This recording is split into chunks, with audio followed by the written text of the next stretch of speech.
आज हम बात करने वाले हैं कि उच्च उच्च कपासी मेघ है ना। उच्च कपासी मेघ देखिए क्या होते हैं। तो उच्च कपासी मेघ, इन बादलों में सफ़ेद या भूरे रंग के छोटे छोटे गुच्छे के रूप में गुत्थे हुए बादल दिखाई देते हैं, जिनके बीच नीलाकार दिखाई देता है। जब इन बादलों को देखा जाता है तो कोई ना कोई ज्यामितीय संरचना दिखाई देती है। उच्च कपासी मेघ को हम ऊनी बादल भी कहते हैं। ऊनी बादल भी कहते हैं किसको? देखिए आप पढ़ने वाले हैं वर्षा स्तरीय बादल। देखिए वर्षा स्तरीय बादल बोले तो जब झंझावात वर्षा होती है, जब बहुत तेज वर्षा होती है तो इसको निम्बू कहते हैं। क्या कहते हैं? निम्बू बोले तो झंझावती वर्षा। देखिए धरातल के नज़दीक पाए जाने वाले काले रंग के घने बादल जो किसी भी आकार के हो सकते हैं, इनकी सघनता अधिक हो सकती है। इस कारण से अंधकार छा जाता है और वर्षा खूब होती है। आज बात कर लें कपासी बादल का। कपासी बादल ये अधिक घने कपासी बादल का ये अधिक घने तथा विषुव होते हैं, जिनका ऊपरी भाग गुंबदाकार या गोभी के फूल के समान होता है। इनके प्रायः मौसम साफ रहने का आभास होता है। किसके? कपासी बादल के मौसम साफ रहने का आभास होता है। कभी कभी ये बादल गरजने भी लगते हैं। कपासी वर्षा मेघ ये अत्यधिक विस्तृत एवं गहरे बादल होते हैं, जिनका विस्तार अत्यधिक ऊंचाई पर होता है। देखिए वर्षा, देखिए मानसून शब्द की उत्पत्ति अरबी भाषा के मौसम शब्द से हुई। देखिए मानसून शब्द की उत्पत्ति अरबी भाषा के मौसम शब्द से हुई है। भारतीय मौसम विज्ञान विभाग का मुख्यालय न्यू दिल्ली में है। भारतीय मौसम विभाग का मुख्यालय कहाँ पे है? न्यू दिल्ली में है। भारतीय उष्ण कटिबंध मानसूनी जलवायु वाला देश है। भारतीय कैसा है? उष्ण कटिबंध मानसूनी जलवायु वाला देश है। भारत में सुनामी वार्निंग सेंटर कहाँ है? तो भारत में सुनामी वार्निंग सेंटर हैदराबाद में है। अब बात कर ले कि दिशाएं कैसे चलती हैं। तो भारत में अधिकांश वर्षा ये दक्षिणी पश्चिमी से उत्तरी पूर्व की ओर होती है। यहाँ पे क्या है? अरब सागर है। तो भारत में अधिकांश वर्षा देखिए दक्षिणी पश्चिमी मानसून से होती है। और दक्षिणी पश्चिमी मानसून से किधर की ओर जाती है? तो उत्तर पूर्व की ओर जाती है। ये इधर क्या दक्षिण होता है, पूरा पश्चिम, उत्तर दक्षिण। तो दक्षिण पश्चिम से देखिए ऊपर की ओर जा रही है, मीन्स उत्तर पूर्व की ओर जा रही। ग्रीष्मकालीन मानसून के प्रवाह की सामान्य दिशा दक्षिण पश्चिम से उत्तर पूर्व की ओर होती है। शीतकाल में देखिए क्या होता है बोल तो लौटते समय है ना। शीतकाल में मानसून की दिशा उत्तर पूर्व से दक्षिण पश्चिम की ओर होती है। देखिए शीतकाल में क्या होता है, जो मानसून की दिशा ठंडी होती है ना शीतकाल में, तो उत्तर पूर्व से दक्षिण पश्चिम की ओर होता है। उत्तर पूर्वी मानसून से सर्वाधिक वर्षा प्राप्त करने वाला राज्य कौन सा है? तमिलनाडु है। मीन्स उत्तर पूर्वी बोलो तो ठंडी, ये मैंने बताया आपको, उत्तर पूर्व बोलो ठंडी, तो ठंडियों में सर्वाधिक वर्षा प्राप्त करने वाला राज्य तमिलनाडु है। मानसून का प्रत्यावर्तन कहने का मतलब मानसून का वापस अर्थात लौटने का समय सितंबर माह में होता है। जब भारत का मानसून आता है तो सबसे पहले केरल में वर्षा होती है। भारत में सर्वाधिक दैनिक तापांतर राजस्थान बोले तो थार मरुस्थल में होता है। देखिए भारत का मानसून जब वापस आता है तो सबसे पहले केरल में वर्षा होती है और भारत में सर्वाधिक दैनिक तापांतर राजस्थान के थार मरुस्थल में होता है। ग्रीष्मकाल, ग्रीष्म ऋतु में भारत के उत्तर पश्चिम भाग में तापमान अधिक हो जाता है, जिस कारण से निम्न वायुदाब क्षेत्र की उत्पत्ति होती है।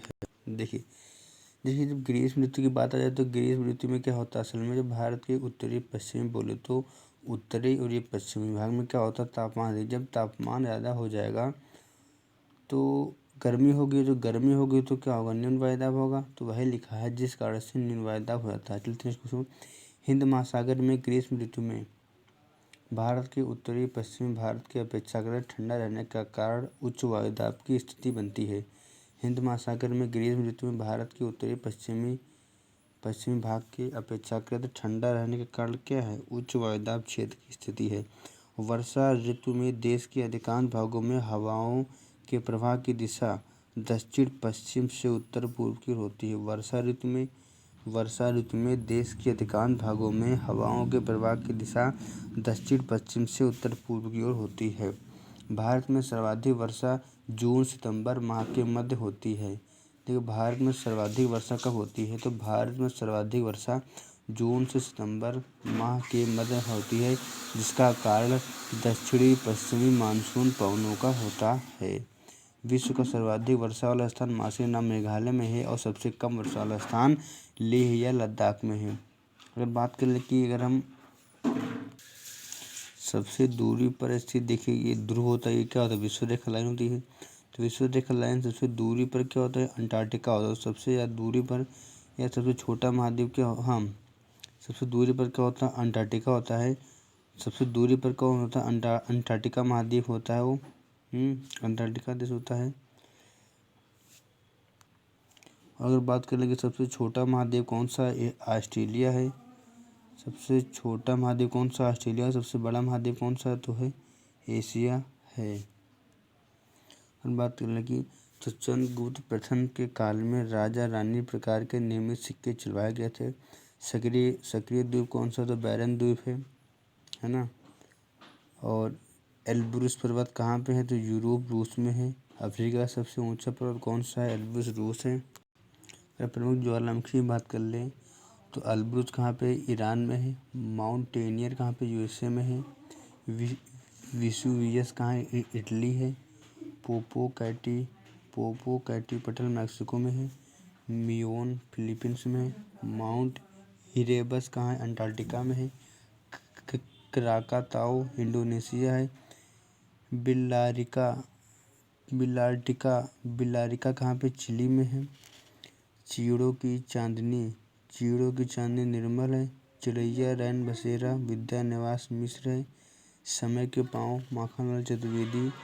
तूफान के बीच रांगेय राघव। नई कहानी आंदोलन के प्रवर्तक राजेंद्र यादव हैं। अर्धनारीश्वर विष्णु प्रभाकर। जहाज का पंछी लाचन जोशी। पुनर्नवा कौन सा, हजारी प्रसाद द्विवेदी। अनाम दास का पोता हजारी प्रसाद द्विवेदी। मेरी तेरी यशोमती उसने कहा था गुलेरी। कफन पंच परमेश्वर। आधे अधूरे मोहन राकेश। भीष्म साहनी कबीरा खड़ा बाजार में। शेखर एक जीवनी अज्ञेय। अगर बात करें तो भारत की अर्थव्यवस्था 4 में होती है, प्रथम द्वितीय तृतीय चतुर्थी। तो ये जो एफडीआई होता है, एफडीआई बोलो तो फॉरेन डायरेक्ट इन्वेस्टमेंट, ये चौथे में आता है। मीन विदेशों से जो इन्वेस्टमेंट, जो खर्चा आयगम होता है, ये किसमें आता है, चतुर्थ में आता है। तीसरे में क्या होता है, चौथी अर्थव्यवस्था जो है तीसरे में विफल हो गई थी। अच्छा, योजनाओं का बात कर रहा है। एलपीजी 1991 में आया था, उसमें वित्त मंत्री कौन से थे, तो वित्त मंत्री मनमोहन सिंह थे और पीएम नरसिम्हा राव थे। 5वीं पंचवर्षीय योजना 4 साल चली थी, है ना। योजना के प्रथम अध्यक्ष नेहरू थे। उपाध्यक्ष गुलाबलाल नंदा थे। राष्ट्रीय विकास परिषद का 6 अगस्त 1952। 15 मई 1950 को योजना आयोग की स्थापना हुई थी। राष्ट्रीय विकास परिषद को जो एनडीसी को बात एक ही है ना। और योजना आयोग के स्थान पर नीति आयोग की स्थापना 1 जनवरी 2015 को हुई थी। देखिए, वित्त आयोग का अनुच्छेद 280 में है, ये 5 वर्ष का होता है। ये केंद्र और राज्य के बीच बंटवारा करता है। इसमें 5 सदस्य होते हैं, है ना, राष्ट्रपति के द्वारा नियुक्त किए जाते हैं। एनके सिंह, देखिए पहली बार है जो वित्त ने 2 रिपोर्ट प्रस्तुत की है। 20 से 21 और 21 से 26 तक ये हमारे रहेंगे। पहले दलित राष्ट्रपति कौन से, तो के.आर. नारायण थे। रेड्डी जो है निर्वाचन हुए थे, वीवी गिरी, है ना। और 2 राष्ट्रपति अपने पद पर रहते हुए मृत्यु उनकी हुई थी, कौन थे, जो जाकिर हुसैन थे और फ़खरुद्दीन अली अहमद। 2 राष्ट्रपति जिनकी, फ़खरुद्दीन अली अहमद और जाकिर हुसैन। अगर बात करें कि योजना अवकाश दे कब से कब तक चला, तो योजना अवकाश देखिए 66 से 69 तक चला था। और 78 से 80 और 90 से 92, तो कुल 7 साल चला था। देखिए, अब बात कर लें कि लोकसभा और विधानसभा और राज्यसभा के निर्वाचन में कौन भाग लेते हैं, तो लोकसभा और विधानसभा के सभी सदस्य और राज्यसभा के निर्वाचित सदस्य, है ना। और भी बात कर लें कि योजना अवकाश की बात करें तो 7 वर्ष तक अवकाश रहा योजना अवकाश। देखिए, निर्वाचन आयोग के प्रथम अध्यक्ष कौन थे, सुकुमार सेन थे। वर्तमान कौन, राजीव कुमार है। और बात करें कि अगर लोक न्यायिक पुनरावलोकन 0 से 6 वर्ष तक के बच्चों को निःशुल्क शिक्षा आर्टिकल 45 में दी गई है ना।